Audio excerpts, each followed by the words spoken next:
আসসালামু আলাইকুম আমার প্রিয় শিক্ষার্থীরা কেমন আছেন? আশা করি সবাই ভালো আছেন। আমিও আল্লাহর রহমতে অনেক ভালো আছি।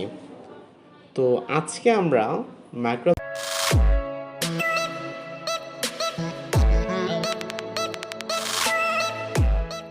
অফিস ওয়ার্ডের ইনসার্ট মেনুর অবজেক্ট সম্পর্কে জানব। তো দেখা যাক বন্ধুরা কিভাবে এটা কাজ করতে হয়। তো সর্বপ্রথমে আমাদের কি করতে হবে, অবজেক্টের যে অ্যারোটা দেখতে পাচ্ছি সেখানে ক্লিক করব। দেখেন এখানে লেখা আছে টেক্সট ফ্রম ফাইল।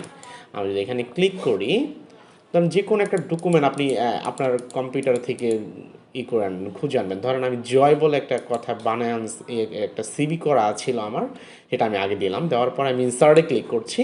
দেখেন একটা সিবি, পুরো সিবিটা আমার অন্য একটা পেজের সিবিটা আমার এখানে নিয়ে আসলো। যা আমরা যেটা আগে করতাম, যে অন্য একটা পেজ ওপেন করতাম, কপি করতাম, দেন এই যেই পেজে কাজ করছে সেখানে রাখতাম কার্সর, তারপরে পেস্ট করতাম, দেন এভাবে আসতো। তাহলে আমরা এইভাবে খুব ইজিলি অবজেক্টের মাধ্যমে কোনো একটা ডকুমেন্ট, অন্য একটা পেজের ডকুমেন্ট, সেটা আমরা এই পেজে নিয়ে আসতে পারবো।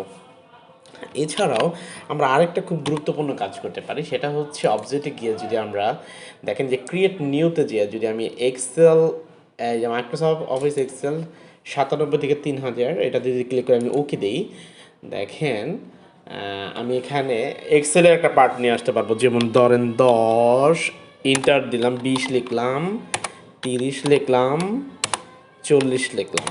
এখন এটাকে আমি যোগ করে ফেলতে পারবো। ইকুয়াল, এটার উপরে ক্লিক, যোগ, এটার উপরে ক্লিক, যোগ, এটার উপরে ক্লিক, যোগ, এটার উপরে ক্লিক, ইন্টার। যেটা আমরা এক্সেলে বন্ধুরা কাজ করতাম, কিন্তু সেটা হুবহু আমরা ওয়ার্ডেও করতে পারছি। তাহলে ব্যাপারটা আরও ইজি হয়ে গেল না? এই যে বাইরে ক্লিক করব, দেখেন এটা একটা সাধারণ টেবিলের মতো দেখাচ্ছে। সেই টেবিলটার ভিতরে আমরা কাজ করবো। আবার ডাবল ক্লিক করলে আমি আবার এক্সেলে রূপান্তর করতে পারবো। ধরেন আমি এখন গুণ করতে চাই, 7, এখানে 7 রাখবো। আমি যদি গুণ করতে চাই, ইকুয়াল, এটার উপরে ক্লিক, গুণ, গুণ, এটার উপরে ক্লিক, ইন্টার।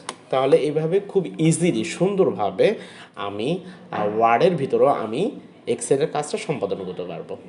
আপনাদেরকে অসংখ্য ধন্যবাদ মনোযোগ সহকারে ক্লাসটি শোনার জন্য। ধন্যবাদ।